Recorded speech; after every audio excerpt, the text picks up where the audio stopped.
আজকে থেকে তোমাদের এসইসি পেপার স্টার্ট করছি। এসইসি পেপারে বেসিক্যালি এখানে এসইসি B2 বেশি জনের আছে, B1টা কম জনের আছে। তো আমি দুটোই একসাথে বলতে বলতে যাব, কেননা দুটো একসাথে করালে সুবিধা হবে, বলতেও সুবিধা হবে, বোঝাতেও সুবিধা হবে, আর দুটো ব্যালেন্স হয়েতেই আছে। ঠিক আছে, একটা বোঝাতে গেলে আরেকটা না বললে অসুবিধা হবে। তো প্রথমত আমি দেখো একটা সিলেবাস তৈরি করে পাঠিয়েছি, মানে তোমাদের এই সিলেবাসটাকে মডিফাই করে আলাদা বানিয়ে দিয়েছি। দেখো সিলেবাস বলে একটা পাঠিয়েছি, ওই পিডিএফটা সবাই একবার ওপেন করে নাও। সিলেবাস বলে যে পিডিএফটা পাঠিয়েছি ওই পিডিএফটা ওপেন করে নাও। দেখো ওই পিডিএফে প্রথমে B1 আর B2 এই দুটো আমরা দেখতে পাচ্ছি। দুটো পেপারই আমাদের 80 নাম্বারের হবে। এখানে কোনো টিউটোরিয়াল নেই, জাস্ট অ্যাটেন্ডেন্সে আর বাকিটা তোমার এর ওপরে ইন্টারনালের ওপরে পুরো নাম্বারটা দেয়া হচ্ছে 20 নাম্বার, আর এদিকে লিখিত তোমাদের 80 নাম্বারের পরীক্ষা দিতে হচ্ছে। তো এই 80 নাম্বারের পরীক্ষা বিভিন্ন প্যাটার্নেতে ভেঙে দিয়েছে না। আমরা দেখতে পাচ্ছি B1 পেপারটা ক্রিয়েটিভ রাইটিং দিয়েছে, আর আমাদের B2 পেপারটা দিয়েছে একাডেমিক রাইটিং। ঠিক আছে, আগে সিলেবাসটা বলছি, তারপর ডিটেলে আলোচনা করে করে যাচ্ছি। আচ্ছা, B1 পেপারটা কি দিয়েছে একবার দেখে নিই। প্রথমত দেখো B1 পেপারে আমাদের বেসিক্যালি 4টে টপিক দেওয়া হয়েছে। এই 4টে টপিকের মধ্যে কিন্তু আবার নাম্বারের প্যাটার্ন আলাদা আছে। প্রথমত B1 পেপারে 1 নম্বর দিয়েছে যে ক্রিয়েটিভ রাইটিং। ক্রিয়েটিভ রাইটিং কাকে বলে তার ওপর বেস করে বিভিন্ন ধরনের কোশ্চেন হয়। তার উপরে বেস করে মানে ক্রিয়েটিভ রাইটিং কাকে বলে, ক্রিয়েটিভ রাইটিংয়ের বিভিন্ন মোড কী কী হতে পারে, ক্রিয়েটিভ রাইটিং থেকে আর কী কী বিষয়গুলো ওর মধ্যে ইনক্লুড আছে, ওর ফিচার্স কী কী, ওর বিভিন্ন টাইপসগুলো, ধরো বিভিন্ন ধরনের ক্রিয়েটিভ রাইটিং দিয়ে আর কি কি হতে পারে। সাপোজ ফিকশন নন ফিকশন জনরার মধ্যে দুটোর ডিফারেন্স বলে দিল, বা সাপোজ ধরো ক্রিয়েটিভ রাইটিং লিখতে গেলে কি কি এলিমেন্ট রাখতে হয়, বা সাপোজ কোনো একটা বলে দিল যে কেউ হয়তো একটা বই লিখতে চায়, তো সেই বইটা লিখতে গেলে সে কিভাবে ওই লেখা থেকে শুরু করে মানুষের হাতে পৌঁছে দেয়া, এই যে প্রসেসটা, তার যে প্রথমত বইটা লেখা, সেটা একটা ম্যানুস্ক্রিপ্ট বানানো, পাবলিশারের কাছে যাওয়া, পাবলিশার সেগুলোকে চেক করবে, সেগুলোকে চেক করার পরে তিনি আবার হয়তো ছাপানোর জন্য রেডি হবেন, সেটার ওপরে তাদের একটা কন্ট্রাকচুয়াল বেসিস তৈরি হবে, যে কপিরাইটের একটা ইস্যু আসবে, যে কত দিনের জন্য রাখা হবে, কত পার্সেন্টেজ তাকে অ্যামাউন্ট দেয়া হবে, এই যাবতীয় বিষয়গুলো আসবে। অনেকে পরে জয়েন করেছে।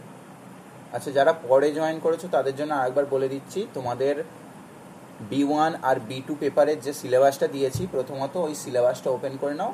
সিলেবাসটা আমি আলোচনা করার পরে আমি এক এক করে বলে বলে যাচ্ছি। ঠিক আছে, প্রথমত B1 পেপারটা নিয়ে বলছি। B1 পেপারে প্রথম আমরা দেখতে পাচ্ছি 4খানা টপিক আছে। 4খানা টপিক মিলিয়ে আমাদের 80 নাম্বার পড়বে। প্রথম টপিকটা আমরা দেখতে পাচ্ছি ক্রিয়েটিভ রাইটিং। তাকে বেস করে বিভিন্ন কোশ্চেন হতে পারে না। ক্রিয়েটিভ রাইটিং কাকে বলে? যখন আমরা কোনো দাদা গ্রুপে আমি জয়েন নেই, হ্যাঁ জয়েন করিয়ে দেবো, যাদের নেই একবার SMS করবে, জয়েন করে দেবো।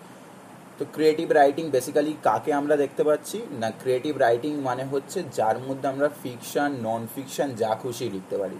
অর্থাৎ আমরা যেটাকে বেসিক্যালি বলে থাকি যে তোমার কাউস অ্যান্ড ডগস রাইটিং, মানে ইডিয়াম, অর্থাৎ যেখানে আমরা যা খুশি রচনা লিখতে পারি, আমরা যেটাকে বলি বাংলায় গরুর রচনা, অর্থাৎ যার মধ্যে আমি যা খুশি লিখতে পারি। সেখানে আমি একটা মনস্টার আনতে পারি, সেখানে আমি একটা ফিকশন আনতে পারি, তার মধ্যে আমি একটা নন ফিকশন আনতে পারি, তার উপরে আমি একটা ফ্যাকচুয়াল থিওরির ওপরে কোনো রাইটিং লিখতে পারি। অর্থাৎ আমার সেখানে পুরোপুরি স্বাধীনতা থাকবে। ঠিক আছে, তাকে বেসিক্যালি বলা হচ্ছে ক্রিয়েটিভ রাইটিং। তো এর ওপরে বেস করে 15 মার্কসের একটা কোশ্চেন আসবে, বড় কোশ্চেন। এটা থেকে আমি কোশ্চেন দিয়ে দেবো। ঠিক আছে, বড় কোশ্চেন আসবে 15 মার্কসের। সেখানে আমরা কি দেখতে পাবো? সেখানে দেখতে পাবো যে ক্রিয়েটিভ রাইটিং কাকে বলে, ক্রিয়েটিভ রাইটিংয়ের বিভিন্ন মোডসগুলো কী কী হতে পারে, ক্রিয়েটিভ রাইটিংয়ের কী কী ফিচার্স হতে পারে, ক্রিয়েটিভ রাইটিং লিখতে গেলে কী কী এলিমেন্ট রাখতে হয়, ক্রিয়েটিভ রাইটিংকে আর কী কী পার্টেতে ভাঙা যেতে পারে, একটা বই পাবলিশ হওয়ার যে প্রসেস আছে সেই প্রসেসটা কী, কাকে ম্যানুস্ক্রিপ্ট বলে, কাকে অ্যাবস্ট্রাক্ট বলে, কাকে যাবতীয় বিষয় কাকে বলে। ঠিক আছে, এলিমেন্ট কী কী কী কী জনরা হতে পারে, ফিকশন নন ফিকশনের মধ্যে কী কী ডিফারেন্স হতে পারে, বা ক্রিয়েটিভ রাইটিংয়ের সাথে অ্যাকাডেমিক রাইটিংয়ের মধ্যে কোন কোন বিষয়গুলো ক্রিয়েটিভ রাইটিংয়ে এক্সট্রা অর্ডিনারি হিসেবে ইউজ করা হয়। এই যাবতীয় বিষয়গুলো আমরা তার ডেফিনেশন থ্রু পড়বো, ডেফিনেশন, ফিচার্স, ঠিক আছে, টাইপসগুলো পড়বো। তো এখান থেকে বেসিক্যালি আমরা দেখতে পাচ্ছি 15 মার্কসের একখানা বড় কোশ্চেন লিখতে হচ্ছে, ঠিক আছে। কত ওয়ার্ডের লিখতে হবে? 600 ওয়ার্ডসের লিখতে হচ্ছে। সেকেন্ড আমরা দেখতে পাচ্ছি মোডস অফ ক্রিয়েটিভ রাইটিং, অর্থাৎ ক্রিয়েটিভ রাইটিং কিভাবে ডেভেলপ করলো, ক্রিয়েটিভ রাইটিংয়ের মধ্যে কী কী পার্সোনাল এলিমেন্ট আছে, তার মধ্যে কী কী ফ্যাক্ট আছে, তার মধ্যে কী কী ফিকশন আছে, কোন জনরার মধ্যে পড়ছে, কোন এলিমেন্ট ইনক্লুড করছে, কীরকমভাবে ইন্টারপ্রেট করছে, যাবতীয় বিষয় আমরা তার মোডসের দেখব, অর্থাৎ তার বিভিন্ন টাইপসগুলো। সাপোজ আমরা যখন একটা নোবেল পড়ছি, আমরা পড়েছি এর আগে সাপোজ ধরো রবিনসন ক্রুসো আমরা পড়েছি যে সেটা প্রথম দেখতে পাচ্ছি ট্রাভেল নোবেলের মধ্যে পড়ছে, প্রথম ভ্রমণ কাহিনী নিয়ে বর্ণনা করা হচ্ছে, প্রথম দেখতে পাচ্ছি নন ফিকশন হিসেবে জনরার মধ্যে পড়ে যাচ্ছে।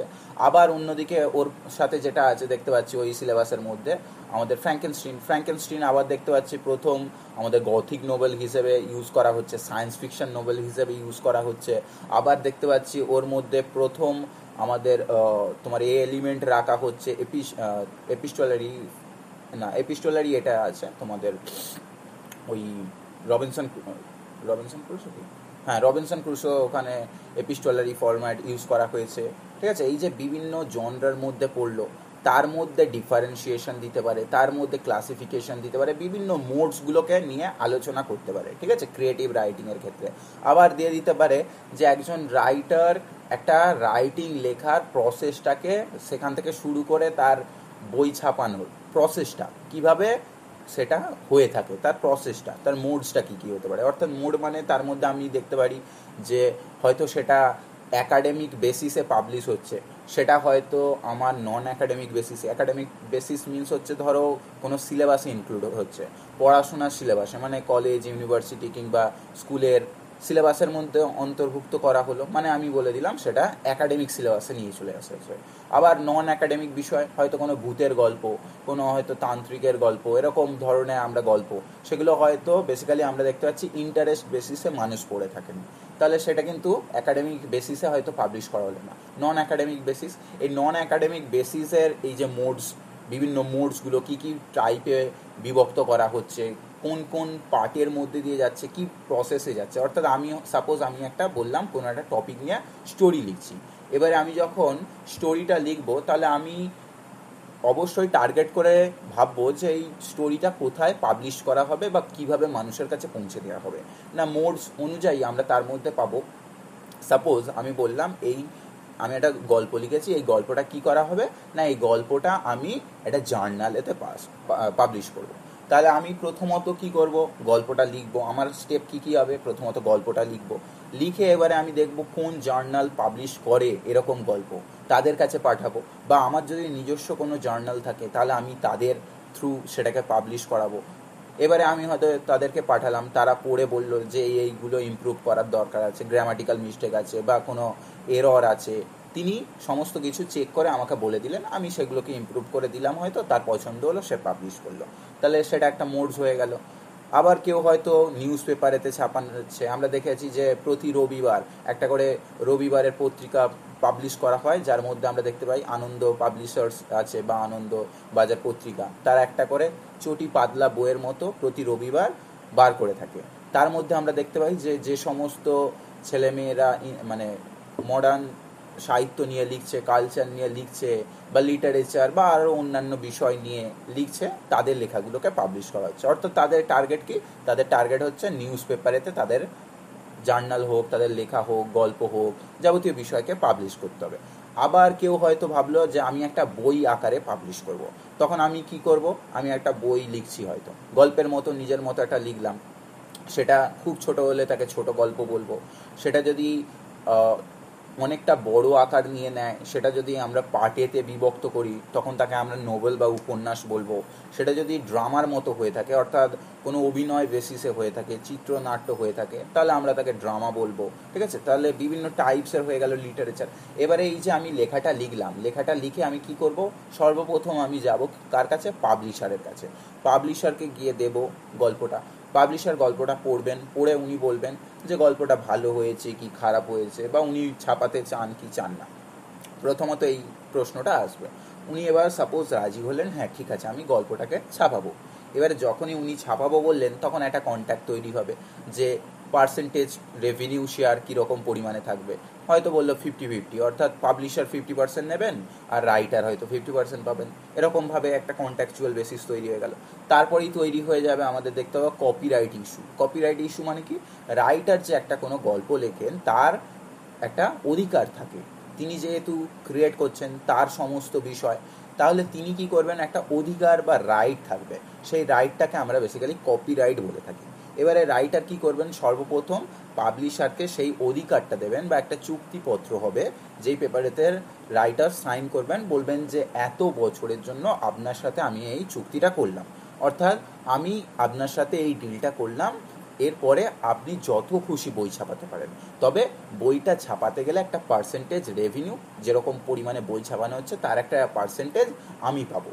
এবারে রাইটার বললেন যে এরকম পেজ কোয়ালিটি করতে হবে বা এরকম ছাপাতে হবে, যাবতীয় বিষয় নিয়ে তার টিম আছে, পাবলিশারের টিম আছে, পাবলিশারের টিমের সাথে আলোচনা করে নিলেন যে ফ্রন্ট পেজটা কীরকম হবে, কভার পেজ কী হবে, কীরকমভাবে সাজানো হবে, কত পার্টেতে ভাঙা হবে, কত পেজেতে ছাপানো হবে, এই যাবতীয় বিষয় একটা ওনাদের মধ্যে চুক্তি হয়ে যাবে।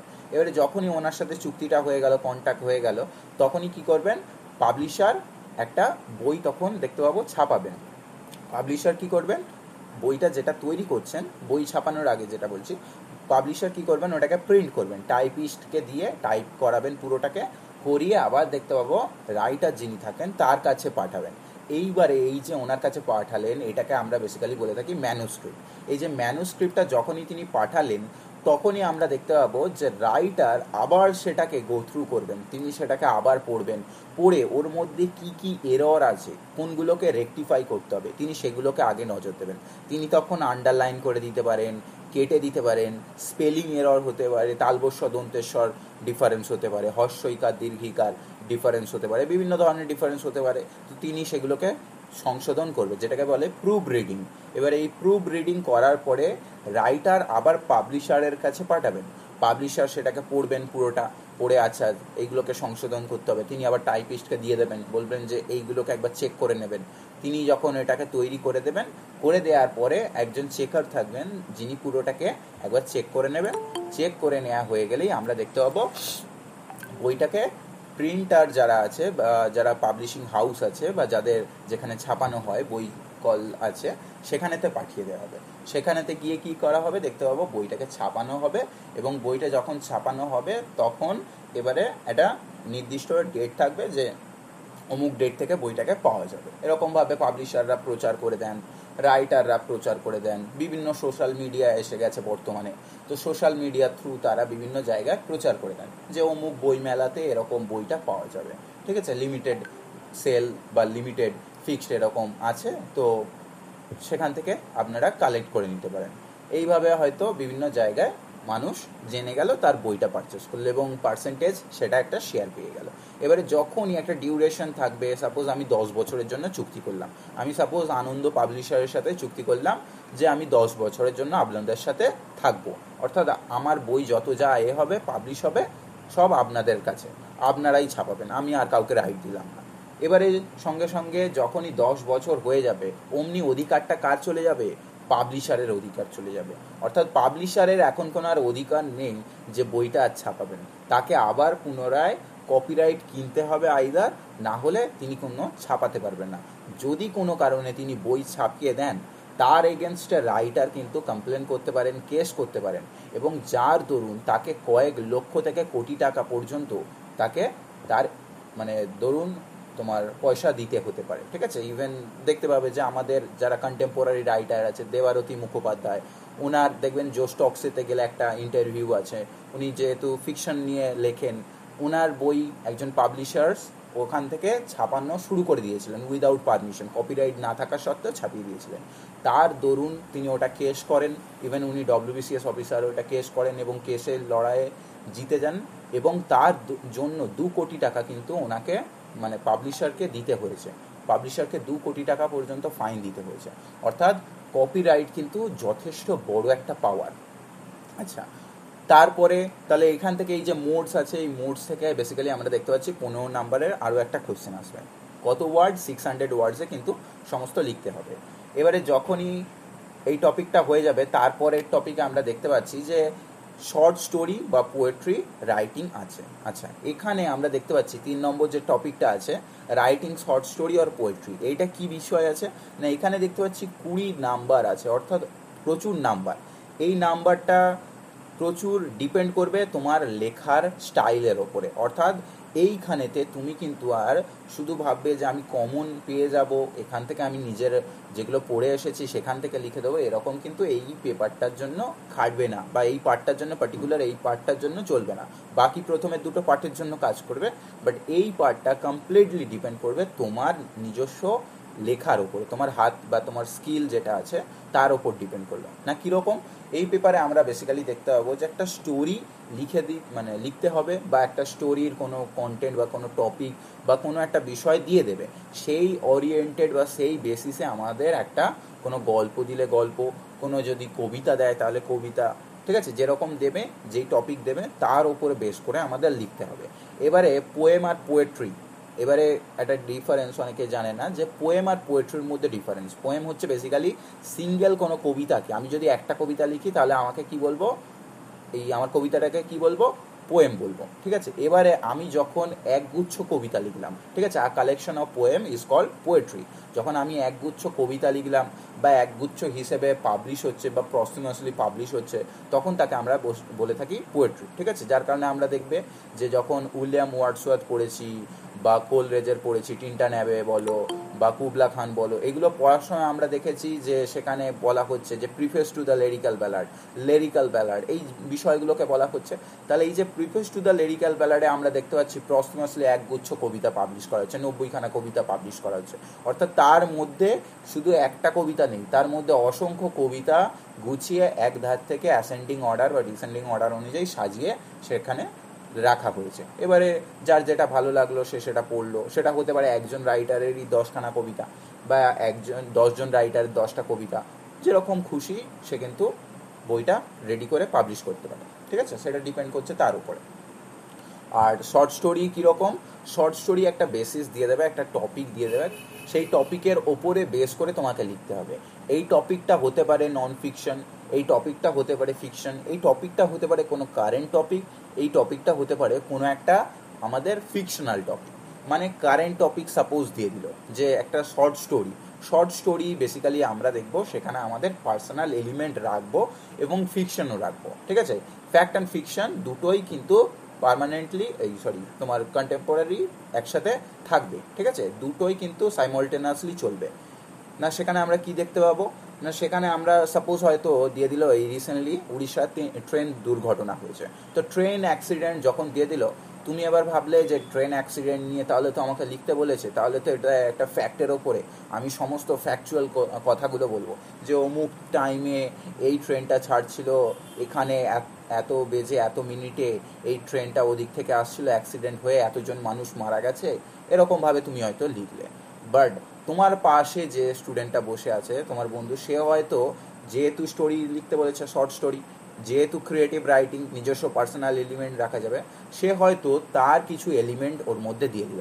হয়তো সে বলে দিল যে আমি ওরকম দীঘায় যাচ্ছিলাম, দীঘায় যেতে যেতে আমাদের সামনের যে ট্রেনটা ছিল সেই ট্রেনটাতে এরকম দুর্ঘটনা ঘটলো, টাইম বেজেছিল এত বেজে এত মিনিট, হঠাৎ করেই একটা তীব্র চিৎকার কোলাহল যেন চারিদিকে চিৎকার শোনা গেল, আমাদের ট্রেনটা থামিয়ে দিল মাঝপথে, বলল যে এরকম আমাদের সামনের ট্রেনের দুর্ঘটনা হয়েছে।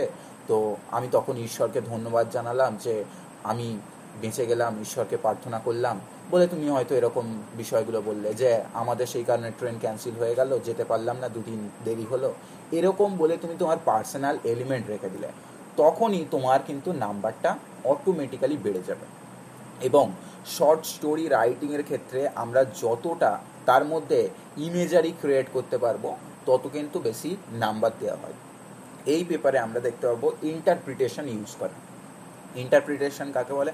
ইন্টারপ্রিটেশন মানে হচ্ছে আমি তার মধ্যে অন্যান্য এলিমেন্টকে অ্যাড করব। মানে সাপোজ আমি প্রফেসর শঙ্কু পড়ছি, প্রফেসর শঙ্কু ও ফ্র্যাঙ্কেনস্টাইন পড়ছি। প্রফেসর শঙ্কু ফ্র্যাঙ্কেনস্টাইন যখন পড়ছি সেখানেই টাইটেলেতেই প্রফেসর শঙ্কুতে সত্যজিৎ রায় লিখছেন যে ফ্র্যাঙ্কেনস্টিন, অর্থাৎ কোথা মেরি শেলি ফ্র্যাঙ্কেনস্টিন উপন্যাসটা লিখেছেন সেটার উপরে বেস করে তিনি আরও একটা স্টোরি লিখে ফেললেন। সেই স্টোরির গল্পের প্রধান প্রোটাগনিস্টকে প্রফেসর শঙ্কু, এবং সেই গল্পটা কাকে রিলেটেড? ফ্র্যাঙ্কেনস্টিনকে রিলেটেড, অর্থাৎ সেই যে টপিককে তিনি তার গল্পে ইনক্লুড করে দিলেন। এটাকে আমরা বেসিক্যালি বলে থাকি ইন্টারপ্রিটেশন বা ইন্টারপোলেশন, ঠিক আছে? আমরা উইলিয়াম শেক্সপিয়ারের ইন্টারপ্রিটেশন দেখতে পাই। উইলিয়াম শেক্সপিয়ারের আমরা দেখতে পাই যে তোমার চার্লস ল্যাম্বের বোন এই বিষয় নিয়ে, বা আমাদের তোমার উইলিয়াম শেক্সপিয়ারের নিয়ে একজন রাইটার ছিলেন, ওনার নাম ভার্জিনিয়া উলফকে একটা লিখেছেন যে জুডিথ শেক্সপিয়ার, অর্থাৎ শেক্সপিয়ারের বোন বলে বলা হচ্ছে। হ্যাঁ, B2 পেপার স্টার্ট করব, সবই করব, এক এক করে বলি, একটু ধৈর্য ধরো, সবই বলবো। B1 বলছি মানে তোমাদের B2তে লাগবে না এরকম নয়, দুটোই রিলেটেড। কিভাবে রিলেটেড এটা ক্লাসটা করার পরে বুঝতে হবে। B1 B2 দুটোই রিলেটেড, একটা বলতে গেলে আরেকটাকে আনতে হবে। আচ্ছা, তাহলে এর সাথে কিন্তু রিলেটেড, ঠিক আছে? তারপরে চলে যাচ্ছি, তাহলে এখান থেকে আমাদের 20 মার্কসের লিখতে হচ্ছে 20 নাম্বারে। কত ওয়ার্ড লিমিটেশন হচ্ছে 800। এবারে বলবে তাহলে পোয়েট্রি কী করে 800 লিখবো? পোয়েট্রির জন্য কোনো লিমিটেশন নেই, ঠিক আছে? শর্ট স্টোরির জন্য বেসিক্যালি 800-এর মতো লিখবে, ঠিক আছে? কোনো লিমিটেশন বাউন্ড করে দেবে না যে এখান থেকে এতটা পর্যন্ত লিখতে পারবে, এর বেশি লিখতে পারবে না, এরকম না, ঠিক আছে? অর্থাৎ এখানে তোমার ফ্রিডম থাকবে, তোমার ফ্রি উইল থাকবে, তুমি যতটা খুশি লিখতে পারো, বাট এতটাও লিখো না যে তোমার পেজের পর পেজ কভার হয়ে যাচ্ছে বাট গল্পের এন্ডিং তুমি আনতে পারছো না, এরকমও না হয়, ঠিক আছে? তার উপরে ডিপেন্ড করবে।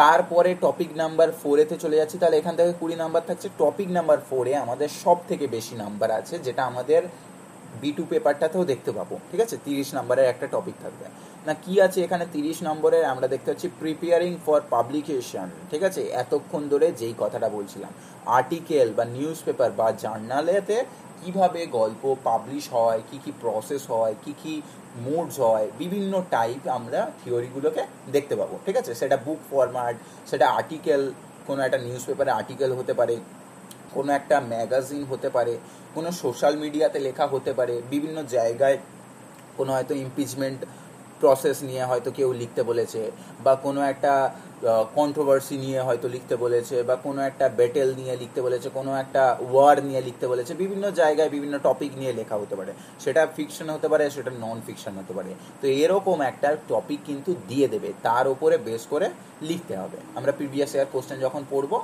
তখন আমরা দেখতে পাবো। এবারে চলে যাচ্ছি B2 পেপারটা, ঠিক আছে? এবারে B2 পেপারটা বলি, তারপরে আগের বছর যেটা পড়েছে সেটা আলোচনা করে ডাইরেক্ট সিলেবাসে এন্ট্রি করব। আচ্ছা, এবারে দেখতে পাচ্ছি B2 পেপারটা, SEC B2 পেপারটায় আমরা কি দেখতে পাচ্ছি? এতক্ষণ আমরা দেখছিলাম B1 পেপারটায় আমাদের ক্রিয়েটিভ রাইটিং, বাট পুরোপুরি কন্ট্রাস্টিং সেন্স তৈরি হচ্ছে আমাদের B2 পেপারটায়। কেন? B1 পেপারটায় আমরা দেখতে পাচ্ছিলাম আমাদের ক্রিয়েটিভ রাইটিং B1 পেপারটায়, অর্থাৎ যেখানে আমার নিজস্ব ক্রিয়েটিভিটি ইউজ করব, যেখানে আমি আমার নিজস্ব পার্সোনাল এলিমেন্টকে ইউজ করব, এই যাবতীয় টপিককে আমি রাখবো। বাট আমি যখন অ্যাকাডেমিক রাইটিংয়ে এন্ট্রি করব তখন সেখানে আমার কিন্তু আর সেই স্বাধীনতা থাকবে না। অর্থাৎ সাপোজ ধরো তুমি একটা কোনো গল্প লিখছো, তুমি সেই গল্পে কাউকে বাঁচিয়ে দিতে পারো, কাউকে মেরে দিতে পারো। আমরা জানি ম্যাকবেথ যখন আমরা পড়ি, ম্যাকবেথে অরিজিনাল যে স্টোরিটা ছিল, বাস্তবে ইংল্যান্ডের যে স্টোরিটা ছিল, সেখানে আমরা জানতে পারি যে আমাদের যে ব্যাঙ্কো ছিল, ব্যাঙ্কো কিন্তু আলটিমেটলি সেই ট্রেচারাস পার্সনটা ছিল, ঠিক আছে? ব্যাঙ্কই কিন্তু একমাত্র ভিলেন ছিল আসল বাস্তবের গল্পে। বাট তোমার গল্পেতে, ফিকশনেতে উইলিয়াম শেক্সপিয়ার কি করলেন না, তাকে দেখতে পেলাম একজন ভালো ক্যারেক্টারেতে কনভার্ট করে দিলেন। সে কিন্তু ওরকম আর ট্রেচারাস পার্সন হলো না, সে কিন্তু অ্যাকচুয়াল কালপ্রিট ছিল প্রকৃতপক্ষে। বাট এখানে দেখতে পেলাম উইলিয়াম শেক্সপিয়ার তাকে ইউজ করলেন না। কেন ইউজ করলেন না? সেই সময় রাজার খুব অনুগত একজন ব্যক্তি ছিলেন ব্যাঙ্কো, সেই কারণে ব্যাঙ্কোকে নিয়ে তিনি আর এইটা লিখলেন না, বরং ব্যাঙ্কোকে একটা সাদাসিধে গাইল ক্যারেক্টার, সাধারণ ইনোসেন্ট ক্যারেক্টার রূপে তিনি তাকে রাখলেন, ঠিক আছে? উল্টে ম্যাকবেথকে দেখলাম ভন্ড, ট্রেচারাস, গাইল ক্যারেক্টার রূপে দেখানো হলো, ঠিক আছে? তো সেখানে তোমার কিন্তু ফ্রি উইল থাকলো, যার কারণে আমরা ফ্রি উইল পড়ে থাকি। আচ্ছা, বাট আমাদের একাডেমিক রাইটিংয়ে কোনো ধরনের ফ্রি উইল নেই, অ্যাকাডেমিক রাইটিংয়ে তুমি তোমার কোনো ধরনের পার্সোনাল এলিমেন্ট রাখতে পারবে না। তুমি তোমার ব্রেনকে খাটিয়ে তুমি তোমার ইডিওলজি এক্সপ্রেস করতে চাও, ওরকম কোনো কিছুই তুমি এক্সপ্রেস করতে পারবে না। কেন? কেননা অ্যাকাডেমিক রাইটিংয়ের একটা লিমিটেশন আছে, একটা বাউন্ডারি আছে। সেই বাউন্ডারির মধ্যে থেকে তোমায় যাবতীয় যা কাজ করতে হবে। যাই হোক, আমরা যখন বিভিন্ন জার্নাল পড়ে থাকি বা বিভিন্ন আর্টিকেল পড়ে থাকি বা বিভিন্ন বই পড়ে থাকি, প্রত্যেকটা বইয়েতে দেখবে একদম শেষের পেজেতে যদি কোনো ক্রিয়েটিভ রাইটিং হয়ে থাকে বা একাডেমিক স্ট্রাকচারের ওপরে তৈরি করা হয়, একদম শেষ পেজে চলে গেলে দেখতে হবে যে বিবলিওগ্রাফি বলে একটা টপিক দেওয়া আছে বা একটা পার্ট দেওয়া আছে শেষ পেজেতে, বা রেফারেন্সেস বলে দেওয়া থাকে। এই রেফারেন্সেস বা বিবলিওগ্রাফি বা সাইটিং সোর্সেস জিনিসটা কি বলি? সাপোজ আমি কোনো একটা বিষয়কে নিয়ে লিখছি, সাপোজ আমি ফ্র্যাঙ্কেনস্টিনকে নিয়ে লিখছি। ফ্র্যাঙ্কেনস্টিনকে নিয়ে আমি যখন লিখতে যাব, তাহলে আমাকে নিশ্চয়ই আমি শুধু মেরি শেলির লেখাটা পড়ে আমি লিখে দিলাম নিজের মতো, এরকম তো চলবে না। আমি কি করব? রিসার্চ করব। কীরকম না, আমি দেখব সায়েন্স ফিকশন জনরা কাকে বলে, সায়েন্স ফিকশন জনরা কবে থেকে শুরু হচ্ছে, আর কারা কারা লিখেছেন, বর্তমানে প্রেজেন্ট সিনারিওতে আমরা সায়েন্স ফিকশন বলতে কি বুঝি, তখনকার কন্টেম্পোরারি সোসাইটিতে কি বুঝতাম, ডিফারেন্সটা। আর যারা যারা বিভিন্ন আর্টিকেল লিখেছেন, জার্নাল লিখেছেন, বই লিখেছেন, ম্যাগাজিন লিখেছেন, তাদের লেখাগুলো পড়লাম। সমস্ত কিছু একটা পড়ে আমি একটা নিজের মতো জেস্ট বানিয়ে দিলাম, এবং জেস্ট বানাতে গিয়ে আমি হয়তো বিভিন্ন জায়গায় বিভিন্ন টপিক বা কি এলিমেন্ট পেলাম। ঠিক আছে, এই যে কি এলিমেন্টগুলো পেলাম সেইগুলো সেই রাইটারের লেখা। ঠিক আছে, সাপোজ ধরো আমরা যখন পড়ে থাকি, আমাদের কিডসের লেখা পড়ে থাকি, কিডস আমরা দেখেছি যে ডার্কলিং শব্দটাকে প্রথম ব্যবহার করলেন। ডার্কলিং বলে এমনিতে কোনো শব্দ নেই, বাট কিডস প্রথম ব্যবহার করলেন, এবং সেখান থেকে প্রচলন হয়ে গিয়ে আমরা বর্তমানে দেখতে পাই যে এই শব্দটাকে ব্যবহার করা হয়। তাহলে এই যে ডার্কলিং শব্দটা আমি যখনই ব্যবহার করতে যাব, তাহলে আমি কি নিজস্ব রাখতে পারবো? নিজস্বতা তো নয়, ওটা তো আমার শব্দ নয়। তখন আমি ব্র্যাকেটে একটা মার্ক করে দেবো, যে স্টার মার্ক করে দিলাম বা 1 নম্বর করে দিলাম। ঠিক আছে, ওপরে বা নিচে এরকমভাবে আমি কিন্তু ব্র্যাকেটে 1 বলে মার্ক করে রেখে দিলাম। এবং নিচের যে অ্যাবস্ট্রাক্ট পার্টের যে নিচের জায়গাটা থাকে, যেখানে সোর্সেস বা রেফারেন্সেস বা একদম বিবলিওগ্রাফির সাথেও দেওয়া যায় বা বিবলিওগ্রাফির পরেও দেওয়া যায়, বিভিন্ন জায়গায় লেখা যায়, বিভিন্ন জন বিভিন্ন জায়গায় দেয়। অনেকে দেখতে পাই যে বিভিন্ন বইয়ের নিচের দিকে থাকে, ম্যাকবেথ যখন বইটা পড়বে দেখবেন নিচের দিকে কিওয়ার্ডগুলোকে লিখে দেওয়া হয়েছে। আবার বিভিন্ন যখন জার্নাল পড়বে দেখতে পাবে যে শেষের পাতায় যে রেফারেন্সেস আছে ওর সাথে ইনক্লুড করা হয়েছে বা ওর আগে ইনক্লুড করা আছে, বিভিন্ন জন বিভিন্ন জায়গায় রাখে। তো সেইখানেতে রেখে দেয়া হলো, ওই 1 নাম্বার পয়েন্ট করে ওর সাথে ওই টার্মটার, ওই টার্মিনোলজিটার মানে লিখে দেওয়া হলো, যে ওটা কি অর্থে ইউজ করা হয়েছে বা কোথা থেকে নেওয়া হয়েছে বা তার সোর্সটা কোথায়। ঠিক আছে, আমি তাহলে সেইটাকে ইনক্লুড করে দিলাম। তাহলে এই যে জিনিসটা আমি ইনক্লুড করলাম, তাহলে এইটাও কিন্তু আমার একটা সাইটিং সোর্সের পার্ট। ঠিক আছে, অ্যাবস্ট্রাক্ট পার্ট। আচ্ছা, অ্যাবস্ট্রাক্ট পার্ট কেন বলে? অ্যাবস্ট্রাক্ট মানে হচ্ছে বিমূর্ত, অর্থাৎ যেটাকে দেখা যায় না অথচ আছে, এরকম জিনিসকে আমরা অ্যাবস্ট্রাক্ট বলে থাকি। তাহলে এই যে ব্র্যাকেটে যেটা আছে 1 নম্বর পয়েন্ট করে দিলাম, চোখে পড়লো না ক্যাজুয়ালি, বাট সেটা কিন্তু আছে, একদম শেষে গেলে আমরা সেটাকে পাবো, তো সেই কারণে অ্যাবস্ট্রাক্ট বলে থাকি। আচ্ছা, তাহলে সাইটিং সোর্সেস আমরা দেখতে পাচ্ছি। এই সাইটিং সোর্স বেসিক্যালি আমরা দেখতে পাবো 5খানা করতে হবে। 5খানা কি কি না, 5খানা আমাদের টপিক দিয়ে দেবে বা আরও বেশি দিয়ে দেয়, 10খানা না 8খানার মতো দিয়ে দেয় সম্ভবত, প্রিভিয়াস ইয়ার কোশ্চেন দেখলে দেখতে পাবো। তো এই যে টপিকগুলো দিয়ে দিল, 5টা কি 10টা দিয়ে দিল, সেগুলোকে আমাদের সাজাতে হবে। কীরকমভাবে সাজাতে হবে না, এখানে আমাদের সাজানোর জন্য 2খানা স্টাইল ফলো করা হবে। এক হচ্ছে এমএলএ স্টাইল, অর্থাৎ মডার্ন ল্যাঙ্গুয়েজ অ্যাসোসিয়েশন। আর একটা হচ্ছে আমাদের, আর একটা কী ছিল, শিকাগো এরকম একটা কিছু ছিল, দেখে বলছি। আর একটা দিয়েছিল তোমাদের এমএলএ স্টাইল আর সিএমএস। ঠিক আছে, কেমব্রিজ এরকম কেমব্রিজ এরকম কি একটা ফর্ম ছিল, কেমব্রিজ দিয়েছিল। ঠিক আছে, মানে কেমব্রিজ ইউনিভার্সিটিতে ওটা বেসিক্যালি ফলো করা হয়ে থাকে।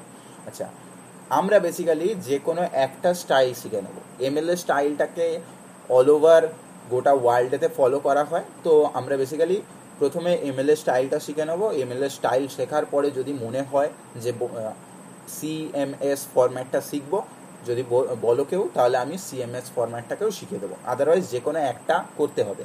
এমএলএ স্টাইলটা অল ওভার ইউনিভার্সে অ্যাকসেপ্ট করা হয়, তো ওই কারণে ওটাকে আমি আগে করাবো। ঠিক আছে, ইন্ডিয়াতে ওইটাই বেশি ইউজ করা হয়। আর তার ওপরে আমরা দেখতে পাচ্ছি যে তোমার এমএলএ স্টাইলটা মডার্ন এতে ইউজ করা হয়, কেননা মডার্ন ল্যাঙ্গুয়েজ অ্যাসোসিয়েশনে ওই ফরম্যাটেতে ইউজ করা হয়। ঠিক আছে। তো এখান থেকে আমাদের টোটাল 10খানা, না এইচ মিনস 8খানা দেয়া থাকবে, আমাদের 5খানা লিখতে হবে, ঠিক আছে। 5খানা সাজাতে হবে, কোন স্টাইল অনুযায়ী সাজাবো সেটা আমাদের ওপরে মেনশন করতে হবে যে আমি এমএলএ স্টাইল অনুযায়ী সাজাচ্ছি। ওপরে একটা লাইন পয়েন্ট করে দিলাম অ্যাকর্ডিং টু এমএলএ স্টাইল, ঠিক আছে। ওই অনুযায়ী এবারে আমি যেটা করছি সেটাকে আমি ডাইরেক্ট অ্যান্সার অনুযায়ী করে করে যাবো, A B C D E F G যেরকম যা আছে ওই অনুযায়ী সাজাবো। তো সেখানে আমরা সাজানোর স্টাইল দেখেছি যে কোনো যদি রাইটার হয়ে থাকেন, রাইটারের সারনেমটা ফার্স্টে লিখতে হয়, তারপরে তার নামটা, যদি কোনো কারণে মিডিল নেম হয়ে থাকে তাহলে মিডিল নেমটা তার সাথে ইনক্লুড করে দিতে হয়। সাপোজ হয়তো বললাম রাজা রামমোহন রয়, তাহলে রয় কমা রাজা রামমোহন, ঠিক আছে। এরকমভাবে করে আমি কমা দিয়ে এবারে তিনি যে বইটা লিখছেন, সাপোজ রাজা রামমোহন রায়ের কোনো একটা লেখা হয়তো আছে, ঠিক আছে। এই ধরো হিন্দু সভা নিয়ে লিখেছেন বা আত্মীয় সমাজ নিয়ে হয়তো বইটা লিখেছেন, বা উইলিয়াম শেক্সপিয়ারের সাপোজ হচ্ছে, উইলিয়াম শেক্সপিয়ারের সাপোজ আমি ধরে নিলাম। তাহলে আমি যখন উইলিয়াম শেক্সপিয়ার লিখতে হবে তাহলে আগে কি লিখবো, শেক্সপিয়ার কমা উইলিয়াম কমা ম্যাকবেথ বলে কোথা থেকে পাবলিশ হচ্ছে, ঠিক আছে। সাপোজ হয়তো দেখলাম যে অক্সফোর্ড ইউনিভার্সিটি পাবলিকেশন, তো অক্সফোর্ড ইউনিভার্সিটি পাবলিকেশনটা মেনশন করলাম, কোন সালেতে পাবলিশ হয়েছে সেটাকে মেনশন করবো, সেটাকে আগে মেনশন করবো যদিও। তারপরে আমি এটা লিখলাম, তারপরে যদি কোনো এক্স্যাক্ট পয়েন্টকে আমি মেনশন করে থাকি তাহলে আমি পেজ নাম্বারটা দিতে পারি। এবারে আমি বললাম আমি তো অনলাইন থেকে কালেক্ট করেছি ডেটা, তাহলে কি আমি দিতে পারি?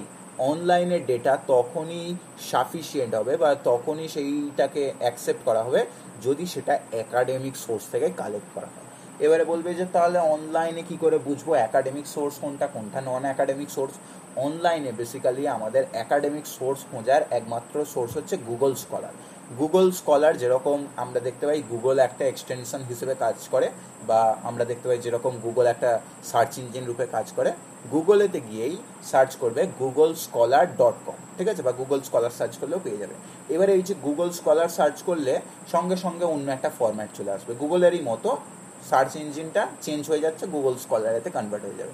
ওখানেতে গিয়ে আমি এবার যে টপিকটা সার্চ করতে চাই, সাপোজ আমি লিখলাম ম্যাকবেথ, ঠিক আছে, ম্যাকবেথ নিয়ে লিখলাম, লিখে এবারে টপিকটা সার্চ করলাম, সার্চ করলেই সঙ্গে সঙ্গে আমার চলে আসবে সমস্ত অ্যাকাডেমিক সোর্সেস, অর্থাৎ অ্যাকাডেমিক যা যা রাইটিং লেখা আছে গুগলেতে। আমি সাপোজ এমনি যদি নর্মালি ক্যাজুয়ালি যদি গুগলে সার্চ করি, সেখানে আমার অ্যাকাডেমিক নন অ্যাকাডেমিক আমি হয়তো লিখেছি, অন্য কেউ হয়তো লিখেছে, যে জানে না সেও হয়তো 5টা লিখে দিয়েছে, সবার একসাথে মিলে চলে এলো। এবারে যার ভিজিটর বেশি সার্চ ইঞ্জিন অনুযায়ী তাকে প্রথমেতে রাখা হয়, তো সেই অনুযায়ী অর্ডার অনুযায়ী আসলো। এবার আমি ঠিক করে খুঁজে পেলাম না, ঠিক করে বুঝতে পারলাম না, তো সেখানে আমার ভুল হতে পারে। বাট গুগল স্কলারেতে যাবতীয় অ্যাকাডেমিক সোর্সেসগুলোকে পাওয়া যায়। আমি অ্যাকাডেমিক সোর্সেসগুলোকে গেলাম, গিয়ে ডেটাগুলোকে, আচ্ছা ইনি এই লিখেছেন, এই বই লিখেছেন, আমি রেফারেন্সগুলো কালেক্ট করে আমি আমার বিবলিওগ্রাফি তৈরি করলাম, ঠিক আছে। এবারে আমি যখনই ওখান থেকে কালেক্ট করেছি আমি কি মেনশন করব? আমি সঙ্গে সঙ্গে মেনশন করব যে আমি কোথা থেকে নিয়েছি এবং কোথা থেকে তার এক্সটেনশনটা, তার এক্সটেনশন মিন হচ্ছে যে আমি সাপোজ বললাম আমি হয়তো JSTOR.com থেকে নিয়েছি, আমি হয়তো অ্যাকাডেমিয়া এডু থেকে নিয়েছি। JSTOR হচ্ছে সব থেকে মানে তোমার বিশ্বস্ত একটা সাইট, যেটা অ্যাকাডেমিক সোর্সেস, যেটা অক্সফোর্ড ইউনিভার্সিটি বলো, কেমব্রিজ ইউনিভার্সিটি বলো, এই সমস্ত ইউনিভার্সিটির লেখাগুলোকে পাবলিশ করা হয়, তো এগুলো জেনুইন, ওগুলোকে বেশি অ্যাকসেপ্ট করা হয়।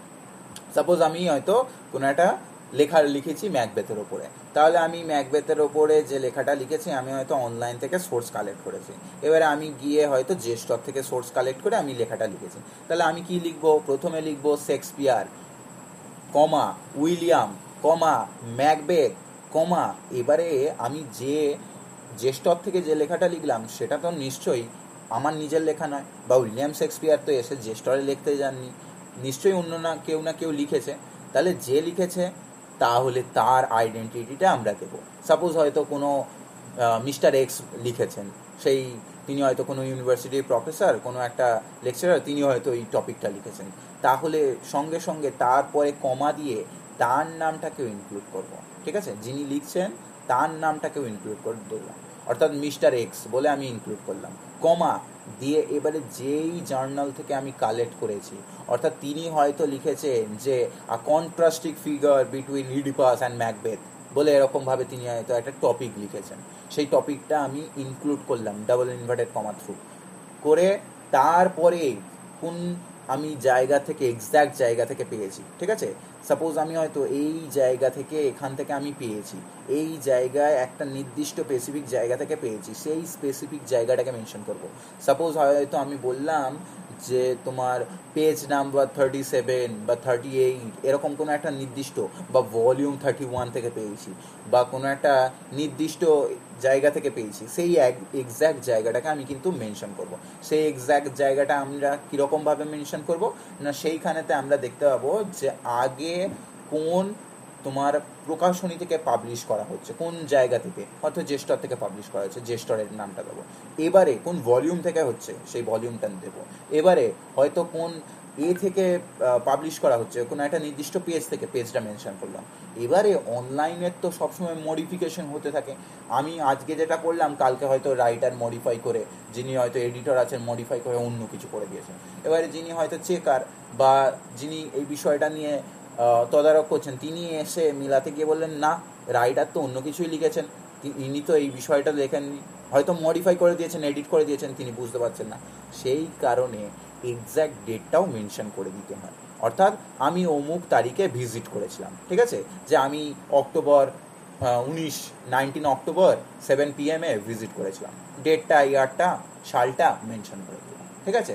আর যদি কোনো বই হয়, যেই মানে ইয়ারেতে পাবলিশ হয়েছে সেই ইয়ারটাকেও মেনশন করে দেবো। হয়তো 2010-এ পাবলিশ হয়েছে বইটা, আমি লিখে দিলাম 2010, ঠিক আছে, অক্সফোর্ড ইউনিভার্সিটি পাবলিকেশন 2010। তাহলে এক্স্যাক্ট আমি কিন্তু সাফিসিয়েন্ট ডেটা দিলাম। এবারে যিনি খাতাটা চেক করছেন তিনি বুঝতে পারবেন না এ পড়েছে এক্স্যাক্ট, তার রেফারেন্সটা দিচ্ছে, তিনি কিন্তু বুঝতে পারছেন যে কোনোভাবে হাইড করছেন না, বা এ থেকে কিন্তু যে তার নিজস্ব যিনি ক্রিয়েটর আছেন বা যিনি নিজস্ব অরিজিনাল লিখেছেন লেখাটা, তাকে কোনোভাবে সরিয়ে দিচ্ছেন না, যেটাকে আমরা বেসিক্যালি প্লেগারিজম বলে থাকি। কেউ যদি কারো লেখাকে কপি করে অন্য জায়গায় মানে তোমার পাবলিশ করে বা অনলাইনে আপলোড করে, সেটাকে বেসিক্যালি প্লেগারিজম বলা হয়, ঠিক আছে। গুগলে দেখতে পাবে প্লেগারিজম চেকার বলে বিভিন্ন সাইট আছে, যেখানেতে গিয়ে তোমার লেখাটা, যে আমরা বেসিক্যালি কলেজের টিচারদের দেখতে পাই কীভাবে অ্যাসাইনমেন্ট চেক করে থাকে, না ওনারা কি করেন, তোমার লেখাটাকে একবার কপি করে নিল, কপি করে নিয়ে প্লেগারিজম চেকার বলে গুগলে গিয়ে সার্চ করলো, করে এবারে তাতে তোমার লেখাটাকে পেস্ট করে দিল, করে দিতেই সঙ্গে সঙ্গে তুমি কোথা থেকে কতটা কি টুকেছো বা গুগল থেকে কতটা কপি করেছো, কোন কোন ওয়ার্ড টার্মিনোলজি মিলে যাচ্ছে, সব কিছু একদম ওখানে চেক করে দিয়ে দেবে।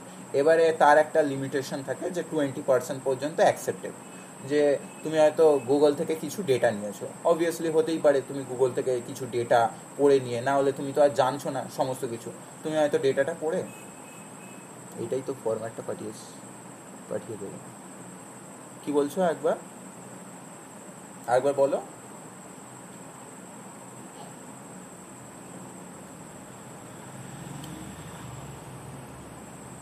কি হয়েছে বুঝতে পারলাম না, কেউ একবার করে মাইক্রোফোন অন করে কি বলছো বলো। স্যার সাইটেশনের যে ফরম্যাটটা একবার যদি পাঠিয়ে দিতেন ভালো হতো। হ্যাঁ, সাইটেশন তো করাচ্ছি, মানে সরি করাবো, আজকে তো করাচ্ছি না, সাইটিং সোর্সেস যেদিন করাবো, পরের দিনে করাবো, সেদিনকে আমি ফরম্যাটটা কিভাবে লিখতে হয় আমি পুরোটা লিখে দেবো, ঠিক আছে, যে এটার পরে এইটা থাকবে। থাকার পরে আমি কিছু কোশ্চেন, মানে এই প্রিভিয়াস ইয়ারে 2021-এ যেগুলো পড়েছে ওগুলোকে তুলে তার উত্তর সহকারে তোমাদের করিয়ে দেবো। করিয়ে দেওয়ার পরে আমি কিছু প্র্যাকটিস করতে দেবো, তোমরা করবে, চেক করে বলবো যে এই ভুল হচ্ছে, কার কি ঠিক হচ্ছে, সেটা মিলিয়ে বলে দেবো, ঠিক আছে। আমি করাবো, আমি আজকে একটা ওভারভিউ আগে দিচ্ছি, তারপরে শুরু করছি, আমি আজকে ক্লাস শেষ করছি না, ঠিক আছে, একটু পেশেন্স রাখো, সব কিছুই করাবো, ঠিক আছে। তাহলে এইভাবে আমি রাইটিং, এটা মানে কোথা থেকে সোর্সটা কালেক্ট করছে আমি বিষয়গুলোকে ইনক্লুড করে দিলাম, ঠিক আছে, সেটাকে আমি পিডিএফে দিয়ে দেবো। তাহলে এটাকে বেসিক্যালি আমরা বলছি তোমার সাইটিং সোর্সেস, ঠিক আছে। এবারে আমরা চলে যাচ্ছি তোমার ক্রিটিক্যাল অ্যাপ্রিসিয়েশন। Next topic. তাহলে এখান থেকে 5খানা থাকছে, 2 নাম্বার করে, যে কোনো 5টা লিখতে হবে, 8খানা থাকবে, 5 দুগুণে 10, ঠিক আছে, পুরো সলিড নাম্বার ওঠে, একটা নাম্বার কাটতে পারবে না। আর যদি টুকটাক সামান্য ভুল হয় সেখানে হয়তো 0.5 কাটে, যদি খুব মোটামুটি ভালো মতো ভুল হয় তখন হয়তো 1 নাম্বার কেটে নিল। ঠিক আছে, মোটামুটি এখানে নাম্বার দেওয়ার চেষ্টা করেন টিচাররা, যেরকম আমরা দেখতে পাই যে ফিলোলজিতে নাম্বার দেওয়া হয়, ঠিক এই পেপারটাতেও বিশাল নাম্বার দেওয়া হয় এই টপিকটাতে, সাইটিং সোর্সেসে। আচ্ছা, নেক্সট টপিক চলে যাচ্ছি আমাদের ক্রিটিক্যাল অ্যাপ্রিসিয়েশন। ক্রিটিক্যাল অ্যাপ্রিসিয়েশন কাকে বলে, কিভাবে লিখতে হয়? না, এখানে আমরা দেখতে পাচ্ছি 20 নাম্বার আছে। তাহলে 20 নাম্বার বিশাল বড় একটা নাম্বার, এবং এখানেতে কিভাবে কি করতে হয় না, এখানে বেসিক্যালি আমরা দেখতে পাবো যে কোনো একটা কবিতা দিয়ে দিল। সাপোজ আমাদের একটা কবিতা দিয়ে দিল, যে 20 লাইনের বা 15 লাইনের একটা কবিতা দিয়ে দিল। এবারে এই কবিতাটাকে পড়ে তোমাকে একটা ক্রিটিক্যাল অ্যাপ্রিসিয়েশন লিখতে হবে। ঠিক আছে, কবিতাটা এবারে তুমি পড়ে তুমি যে আইডিয়াটা করতে পারলে সেই আইডিয়াটাকেই তুমি ক্রিটিক্যাল অ্যাপ্রিসিয়েশনের মধ্যে লিখবে। এবারে তুমি হয়তো পড়ে বুঝলে যে আচ্ছা, রাইটার তো এই বিষয়গুলোকে বলছেন, তুমি তার জেসটা বুঝে নিয়েছো। কেউ হয়তো রেনবোকে নিয়ে লিখছে, উইলিয়াম ওয়ার্ডসওয়ার্থে টিনটা ন্যাবে পড়লে হয়তো দিয়ে দিয়েছে, হয়তো বা আরও অন্যান্য কবিতা দিয়ে দিয়েছে হয়তো। পড়ে তুমি বুঝলে আচ্ছা নেচারকে নিয়ে লিখছে, না ঠিক আছে, নেচারকে নিয়ে লিখি, নেচারকে তিনি এই বলছেন, নেচারকে তিনি ওই বলেছেন, নেচারকে এই হাজার যা যা পয়েন্ট দিতে পারে তুমি বা রাইটার ইনক্লুড করেছেন। এক্সট্রা এমন কিছু পয়েন্টে যাব না যেটা আনরিয়ালিস্টিক, মানে তিনি বলতে চাইছেন অন্য কিছু, তুমি হয়তো অন্য কিছুতে চলে গেলে, এরকম কিন্তু কোনো টপিককে আনবে না। যেটুকু থাকবে সেটুকুর মধ্যে ঘোরাঘুরি করবে। যদি বুঝতে পারো তাকে ইনক্লুড করে, তাকে রিলেট করে যে টপিক আছে সেই টপিকগুলোকে ওর মধ্যে আনবে। বাট এক্সট্রা পাকামো দেখিয়ে আমি উইলিয়াম শেক্সপিয়ার লিখেছে ওরকম কোনো সনেট তার সাথে ইনক্লুড করে দিয়ে এমন একটা খিচুড়ি তৈরি হয়ে গেল যেটা পুরো নাম্বারটা কিন্তু আমার নষ্ট করে দিতে পারে। তো এমন কোনো টপিক আমি আনতে যাব না ভুল করে, যে টপিকটা আমি জানি না। যতটা আমার সাধ্যে ততটাকে নিয়ে আমি কাজ করব, কোনো অযথা পাকামো করে আমি ভুল করব না। ঠিক আছে, যতটা বুঝতে পারছি ততটার ওপরে কাজ করব, কেননা ভুল করার জন্য নাম্বার কাটবে, ব্যাড ইম্প্যাক্ট পড়বে। যতটা তুমি লেখার জন্য নাম্বার দেবে তার ওপরেও এফেক্ট পড়বে। ঠিক আছে, নেগেটিভ মার্কিং ওর থেকে চলে যাবে। তো যাই হোক, এখানে আমরা দেখতে পাচ্ছি যে আগের বছরের যে কোশ্চেনটা দিয়েছে, কোশ্চেনটা একবার ওপেন করো, করলে দেখতে হবে B2 পেপারে দিয়েছি PDF। ওখানে দেখো 2খানা কবিতা দিয়েছে। এই 2খানা কবিতা তোমাকে যে কোনো একটা কবিতা পড়ে তার ক্রিটিক্যাল অ্যাপ্রিসিয়েশন লিখতে বলেছে। এবারে তুমি হয়তো পড়লে যে আচ্ছা 20 নাম্বার দিয়েছে, তো আমাকে মোটামুটি অনেক লিখতে হবে, 20 নাম্বারের জন্য আমাকে তো প্রচুর লিখতে হবে বলে তুমি অযথা এমন কোনো বিষয় ইনক্লুড করে দিলে যেগুলো এর টপিকই নয়, তাহলে কিন্তু ওটা নাম্বার উল্টে কেটে নেবে। তো সেই কারণে বলছি, যতটা রাইটার বলেছেন তার মধ্যে কোন কোন বিষয়গুলোকে ক্রিটিক্যাল অ্যাপ্রিসিয়েশনের মধ্যে ইনক্লুড করব না, ক্রিটিক্যাল অ্যাপ্রিসিয়েশনের মধ্যে সর্বপ্রথম আমরা যে বিষয়টাকে ইনক্লুড করব সেটা হচ্ছে তার কন্টেন্ট। কি ইনক্লুড করব? তার কন্টেন্ট, অর্থাৎ তার বিষয়বস্তুটা কি নিয়ে লেখা হয়েছে, তাকে তার মানে স্টোরিটা বলো বা কবিতাটা বলো কোন বিষয়কে কেন্দ্র করে তৈরি হয়েছে, সেই বিষয়টাকে আমি কিন্তু আগে জেসটাকে ডেসক্রাইব করলাম। এবারে যখনই জেসটাকে ডেসক্রাইব করলাম কিছুটা, জেসটাকে ডেসক্রাইব করার পরেই আমি চলে যাব তার ভিতরে। তার ভিতরে মিনস তার স্ট্রাকচারের ওপরে, তার লেখার প্রত্যেকটা ওয়ার্ড ধরে ধরে। অর্থাৎ আমি প্রথমে একটা ওভারঅল ভিউ দেখলাম। আমি কি বলছি, সাপোজ আমি কোনো যেরকম মোবাইলেতে ক্যামেরাটা অন করলাম, মোবাইলেতে ক্যামেরা অন করলে নর্মাল ক্যামেরা আসে, সেটাকে আমাদের কি করতে হয়, এডিট করে মডিফাই করতে হয় বা জুম করতে হয়। সেই জুমটা অনেক পরে হয়, আগে নর্মালি ভিউ হয়। অর্থাৎ নর্মাল ভিউটা আগে আমরা দেখব, কবিতাটার পুরো কন্টেন্ট যেটা আছে সেই কন্টেন্টটাকে আগে আমি পড়লাম, কন্টেন্টটাকে আমি লিখলাম। কন্টেন্টটা যেই লেখা হয়ে গেল, আমি এবার এর ভিতরেতে প্রবেশ করতে যাব। ভিতরেতে কিভাবে প্রবেশ করব, আমি দেখব কোনো রাইম স্কিম ফলো করছে কি, এটা কি কোনো সনেটের মধ্যে পড়ছে। আচ্ছা, আমি পড়ে বুঝলাম না এটা তো সনেট পড়ছে না, তাহলে আমি এটা সনেট বলে কখনো ইনক্লুড করতে যাব না। যে এটা সনেটে পড়ছে না সেটাও মেনশন করার প্রয়োজন নেই। যদি পড়ে তো লিখবো যে এরকম এর মধ্যে পড়ছে না, এইটা মেনশন করতে যাব না, সেটাকে বলে ঘুরিয়ে নাক দেখানো, এরকম হয়ে যাবে। অর্থাৎ যেটা নেই সেটাকে আমি এনে বলছি যে ওটা নেই, অর্থাৎ ওকে এনে আমি বাদ দিচ্ছি, এরকম যেন না হয়। অর্থাৎ আমি যেটা আছে জানতে পারছি, বুঝতে পারছি, সেটাকেই আনবো। ঠিক আছে, আমি যদি বুঝতে না পারি যে না সনেট হচ্ছে কি হচ্ছে না ঠিক বুঝতে পারছি না, রাখবো না। যতটা বুঝতে পারবো ততটা রাখবো। তারপরে আমি দেখলাম যে কোনো ভার্সে পড়ছে কি, অর্থাৎ কোনো ছন্দ মিলিয়ে মিলিয়ে লিখছে কি। যে আমি দেখলাম যে এই কবিতাটাতে হয়তো স্ট্রং, তারপরের লাইনটা পড়ছি শেয়ার, না ওই তো ফলো করলো না। তারপরে দেখতে পাচ্ছি যে বার্ডেনসাম, না কই ছন্দ মিলল না। ফল, না কই মিলল না। অর্থাৎ আমি সঙ্গে সঙ্গে বাকি শেষের শব্দগুলোকে দেখে বুঝে গেলাম না এটা তো কোনো ছন্দর সাথে মিলই নেই।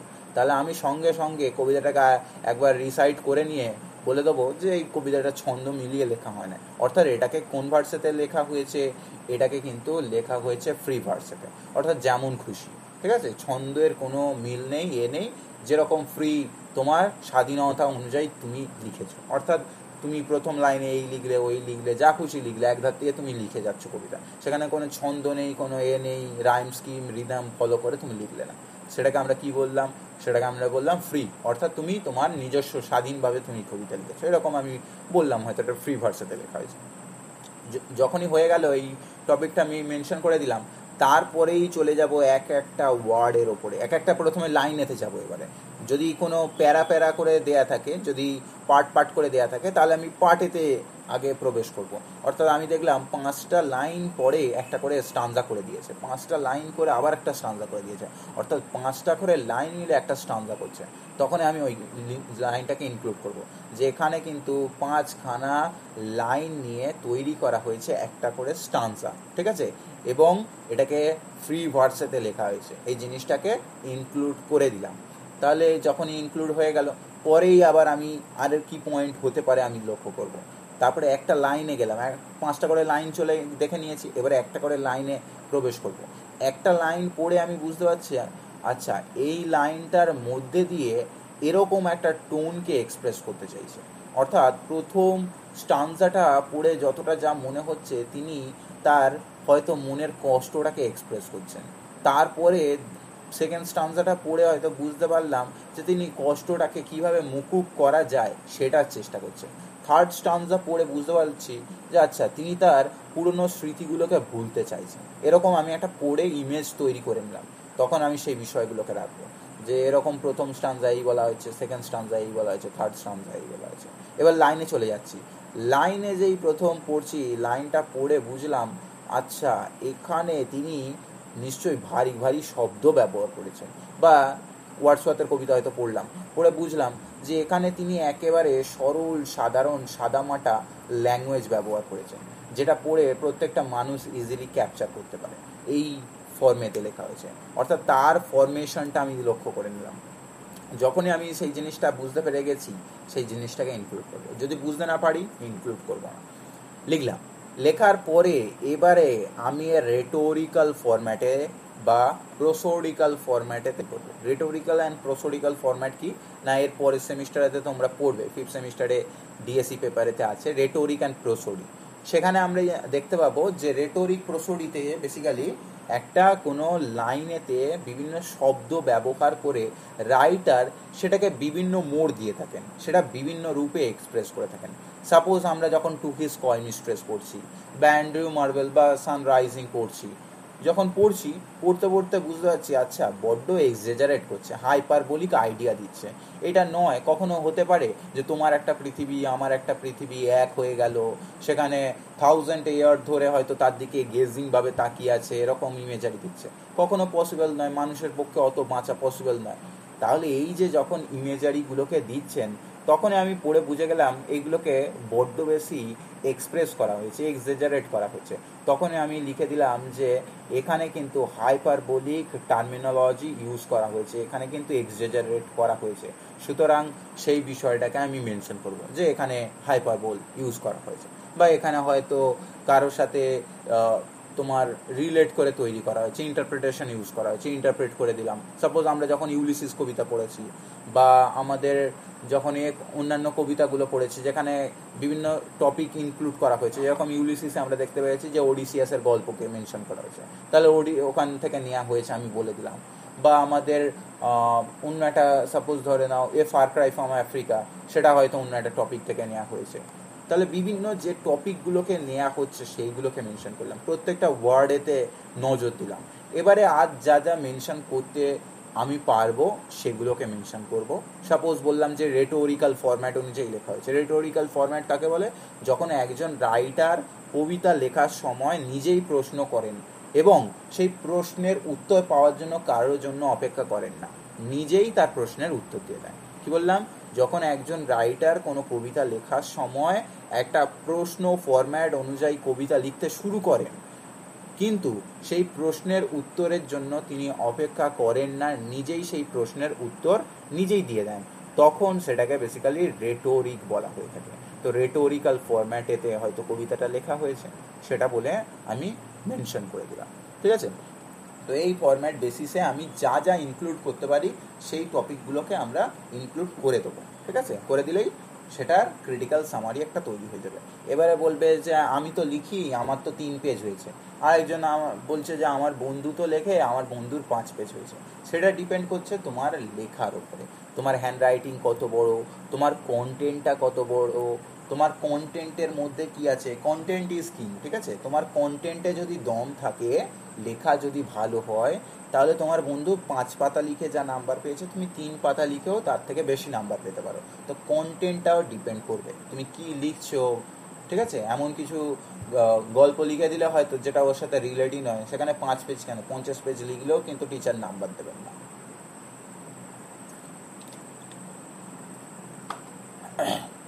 তো সেই টপিকটা আমাদের মাথায় রাখতে হবে। যাই হোক, আর একটা টপিক দেখতে পাচ্ছি আমাদের এখানে আছে, এর সাথে রাইটিং সামারি তোমার ক্রিটিক্যাল অ্যাপ্রিসিয়েশনের মধ্যে আর একটা টপিক দেখতে পাচ্ছি। সেখানেও আমরা দেখতে পাচ্ছি আমাদের লিখতে বলেছে ক্রিটিক্যাল অ্যাপ্রিসিয়েশন বা ক্রিটিক্যাল নোট লিখতে বলেছে 3 নম্বরে। দেখো যে কোশ্চেনটা প্রিভিয়াস ইয়ার কোশ্চেনে 3 নম্বরেতে দেখো 12 আর 8 নাম্বার একসাথে জয়েন করা আছে। এখানে কি দেখতে পাচ্ছি 12+8, এখানে সাবস্টেন্স রাইটিং বেসিক্যালি দিয়েছে। ঠিক আছে? সাবস্টেন্স রাইটিংয়ে কি করা হয়, সেখানেও বেসিক্যালি আমরা কোনো একটা টপিককে পড়বো। যেমন এখানে দেখো একটা গল্প লিখে দিয়েছে, যেরকম আমরা ছোটোবেলায় প্রেসি শিখেছিলাম না ক্লাস 9-10-এতে। প্রেসিতে আমরা দেখতে পেয়েছিলাম যে বড় একটা কোনো লেখাকে ছোট করতে বলেছে, সেটা পড়ে তুমি কোন কোন বিষয়গুলোকে এলিমিনেট করছো, তোমার সেই ক্যাপাবিলিটিটাকে দেখা হয় যে তোমার পয়েন্ট অফ ভিউ থেকে কোনটা বেশি ইম্পর্টেন্ট, কোনটা লেস ইম্পর্টেন্ট। তুমি হয়তো সব থেকে বেশি ইম্পর্টেন্টটাকেই আগে অ্যাভয়েড করে গেলে, লেস ইম্পর্টেন্টটাকে তারপরে করে দিলে, তাহলে তোমার অর্ডার অনুযায়ী তুমি ভুল করেছো, সেই অনুযায়ী না কাটা হবে। এখানেতে বলা হবে তোমার কোনো একটা গল্প দিয়ে দেয়া হয়েছে, সেই গল্পকে এক্সেজারেট করো, সেটাকে বাড়িয়ে বাড়িয়ে তুমি তোমার মতো করে সেটাকে বড় করে একটা যা সামারি হতে পারে সেই সামারির মতো তুমি তোমার টপিক নিয়ে লেখো। ঠিক আছে? অর্থাৎ সেই টপিকটা তোমার কমপ্লিটলি ডিপেন্ড করবে তোমার পয়েন্ট অফ ভিউ এর ওপরে, তুমি কীরকমভাবে দেখছো যে এখানে আর কীভাবে এক্সেজারেট করা যেতে পারে, যেটাকে রাইটিং সামারি 3 নম্বর পয়েন্টে দিয়েছি, যে সাবস্টেন্স রাইটিং বা ক্রিটিক্যাল নোট লেখা, কোনো একটা সামারি রাইটিং। ঠিক আছে? এটা বেসিক্যালি কত নাম্বার, এখানে দেখতে পাচ্ছি 20 নাম্বার, বাট এখানে 20 নাম্বারটা পার্টেতে ভাঙা হয়েছে। কীরকম না, দেখতে পাচ্ছি এখানে যে 12 আর 8 নাম্বারে ভেঙে দেওয়া আছে। 12 আর 8 নাম্বারটা কিসে না, একটা ডিপেন্ড করবে তোমার টপিকের টাইটেল, তার কন্টেন্টের ওপরে, আর একটা ডিপেন্ড করবে তুমি কীরকমভাবে লিখছো, তোমার লেখার স্টাইলটা। ঠিক আছে? তোমার লেখার স্টাইলের মধ্যে এখানে এইটা যেহেতু একাডেমিক রাইটিং, তুমি এখানে বাঘসিংহের গল্প আনতে পারবে না। অর্থাৎ তুমি ভাবলে যে আমি 4টে ঘোড়া ঢুকে দিলাম, ঘোড়ায় করে আসছে ওরম এ আসছে, এরকম কিন্তু বাড়াতে পারবে না। ওর রিলেটেড করতে হবে, ওর বাইরে বেরিয়ে গিয়ে এমন কিছু ইররিলেভেন্ট কন্টেন্ট আনবে এরকম কিন্তু নয়, যেটা ওর রিলেটেড, যেটা ওর সাথে যুক্ত, ওর সাথে যায়, সেরকম টপিককে তুমি এক্সেজারেট করে বড় করতে পারো। ঠিক আছে? তার উপরে বেস করে তোমাকে নাম্বার দেওয়া হবে, যেখানে দুটো পার্টেতে ভেঙেছে। একটা সাবস্টেন্স রাইটিংয়ের ওপরে তুমি কীরকমভাবে লিখছো, তোমার স্ট্রাকচারটা, তোমার টার্মিনোলজিগুলো, তুমি কীরকম ওয়ার্ড ইউজ করছো, তুমি কীরকম এতে লিখছো, তোমার লেখার সাজানো স্টাইলটা কীরকম, কোনটার পরে কোনটা কিভাবে দিতে হয়, গল্পের টাইটেলটা কীরকম দিচ্ছ, গল্পের মধ্যে তুমি টেন্স কি ইউজ করছো, গ্রামাটিক্যাল কোনো এরর করছো কি, তার মধ্যে ঠিক মতো সাজাতে পারছো কি, এই সমস্ত বিষয়ের ওপরে কিন্তু 8 নাম্বার থাকছে, আর বাকি কন্টেন্টের ওপরে কিন্তু 12 নাম্বার থাকছে। ঠিক আছে? তো এইখান থেকে আমরা দেখতে পাচ্ছি 20 নাম্বার থাকবে। এটা বেসিক্যালি তোমাদের 4 থেকে 5 পাতার মতো লিখতে হবে, অ্যাভারেজ যদি হ্যান্ড রাইটিং হয়ে থাকে, এবং সেখানে উইদাউট গ্রামার মিস্টেক আর উইদাউট স্পেলিং মিস্টেক এরকমভাবে যদি লেখো, তাহলে এই পেপারটা থেকে মানে এই টপিকটা থেকে 15 নাম্বার পর্যন্ত 15 থেকে 16 নাম্বার ইজিলি পাওয়া যায়। ঠিক আছে, তো একটু ভালো করে এই পেপারটা শিখতে হবে। এটা স্কিল পেপার, যেহেতু আমাদের সব কিছুই শিখতে হবে, শেখাবো এক এক করে ধীরে ধীরে। আর লাস্টে আমাদের একমাত্র রয়ে যাচ্ছে 30টা নাম্বার। 30টা নাম্বার কার ওপর আছে? এসে রাইটিংয়ের ওপরে আছে। এসে রাইটিং এবার কি? এসে মানে আমরা জানি যাকে বলে প্রবন্ধ। এবারে এসে রাইটিং বলবে যে এসে রাইটিংটা কীরকমভাবে পড়বে, কোথা থেকে পড়বে, কিছুই তো বুঝতে পারছি না। তাহলে দেখো আমাদের প্রিভিয়াস ইয়ারে যে কোশ্চেনটা পড়েছে 30 নাম্বার, সেখানে কি কি টপিক দিয়েছে।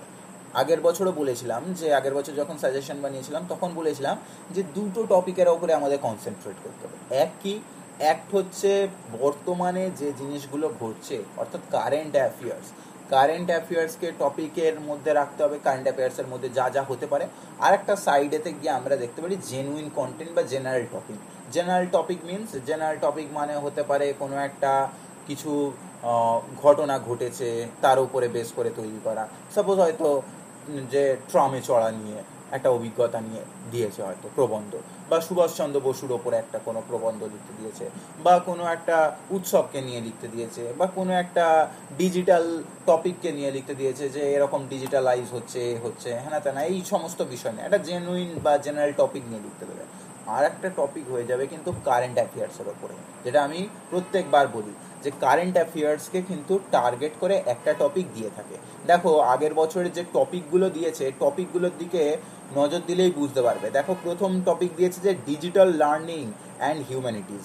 ডিজিটাল লার্নিং মানেই আমরা বুঝতে পারছি কারেন্ট টপিক বা কারেন্ট অ্যাফেয়ার্সের মধ্যে পড়ছে, যে বর্তমানে এডুকেশন কীভাবে ডিজিটালাইজড হচ্ছে, এডুকেশন কীভাবে অনলাইন মোডেতে চলে আসছে, তার বিভিন্ন মোডসগুলো বলবে, তার মধ্যে কি কি হতে পারে হতে না পারে, তার প্লাস তার মাইনাস, তার ভালো দিক তার খারাপ দিক, তার effect, good effect, bad effect, বিভিন্ন বিষয়কে নিয়ে কিন্তু চলতে হবে। হিউম্যানিটিজের জন্য কতটা ডিপেন্ড করছে, যে সব মানুষ অ্যাওয়ার করতে পারছে না, সেই প্রত্যেকটা মানুষ সেই বিষয়ে তার সমস্ত কিছু সুযোগ সুবিধা নেই, হয়তো গরিব সন্তান গরিব বাড়ি থেকে আসে, সে তো আর মোবাইলে নেট ভরার পয়সা নেই, তার হয়তো মোবাইল নেই, সে কী করে পড়বে, এগুলো প্রবলেমের মধ্যে দেখালে সেগুলো কি কি সলভ হতে পারে তুমি তার সলিউশন দেখালে, বললে হয়তো গভর্নমেন্ট এখন থেকে মোবাইল দিচ্ছেন এরকমভাবে, সেটা আমাদের দেখতে পাচ্ছি ফিউচারেতে, এটা আলটিমেটলি দেখতে পাচ্ছি একটা ভিশন, পরিষ্কার ভিশন দেখতে পাচ্ছি যে এখান থেকে আমরা লং টার্মেতে একদিন সাকসেস পাবো।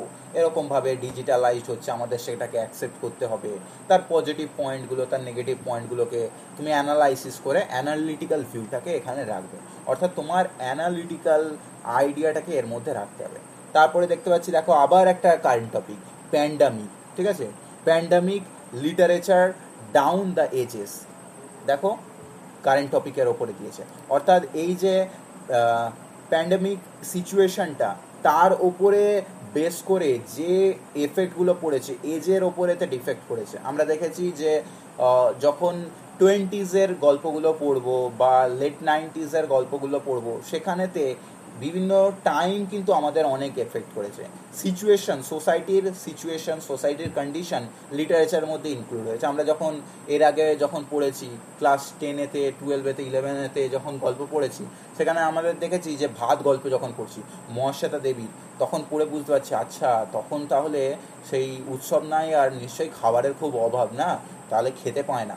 সঙ্গে সঙ্গে বুঝতে পারছা আচ্ছা 76-এর মনমন্তর কীরকম কন্ডিশন তৈরি করেছিল, মানুষের হালত বুঝতে পারছি।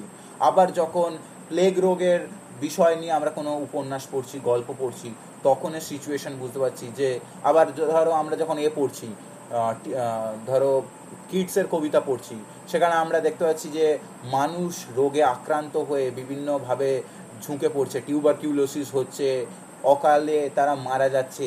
অর্থাৎ সেই কন্ডিশন, প্যান্ডামিক সিচুয়েশনটা তাদেরকে কতটা এফেক্ট করলো, তাদেরকে কিভাবে ওর মধ্যে নিজেদের ইনক্লুড করে দিল, তো সেই বিষয়টা মানুষকে কিভাবে এফেক্ট করছে সেই জিনিসটা